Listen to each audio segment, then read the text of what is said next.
กระเดื่องไปทั่วอาณาหนึ่งในแดนสามทางสาวสีเมืองนับว่าหนึ่งได้มาพบพ่อนวลละอองอายตุ๊กตะลึงสาวสีเมืองหมายเลขหนึ่งงามแท้งามบาดตาบุญออกพรรษาจุดธูปเปลี่ยนเทียนงานวัดคืนนั้นสองเอาเคียงคู่กันน้องยังบอกอายแนมเบิ่งจันทราแล้วน้องก็บอกว่าหักอายเท่าฟ้าอายก็บอกน้องนะว่าอายหักน้องเท่าแผ่นดินกราบวิงวอนเจ้าแม่สีเมืองผู้ศักดิ์สิทธิ์จงช่วยนี้ละมีให้หักค่านี้สมหักสมหวังให้ความหักค่ายังยืดยาวยงทีหลังสิ่งที่ข้า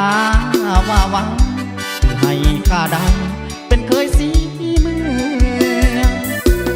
สาวสีเมืองจำได้บ่ลาคำที่เฮาสัญญาสิ้นออกพรรษาจะมาหมายมัน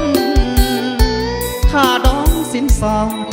บ่าวสวรรค์บ่เคยวันสิ่งข้าใจอ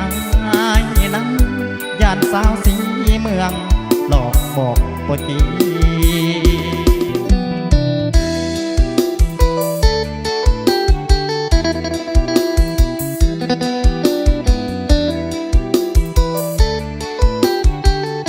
ฝากกดไลค์กดแชร์หน่อยเด้อกดติดตามช่องของเพื่อนป้าฟ้าม่วนเนาะ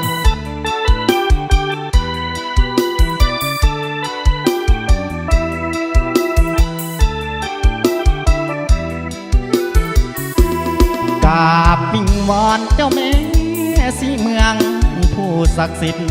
จงช่วยนี้ละมีให้หักค่านี้สมหักสมหวังให้ความหักค่ายังยืนยาวยงจีหลังสิ่งที่ข้าว่าหวังคือให้ข้าได้เป็นเคยสีเมือง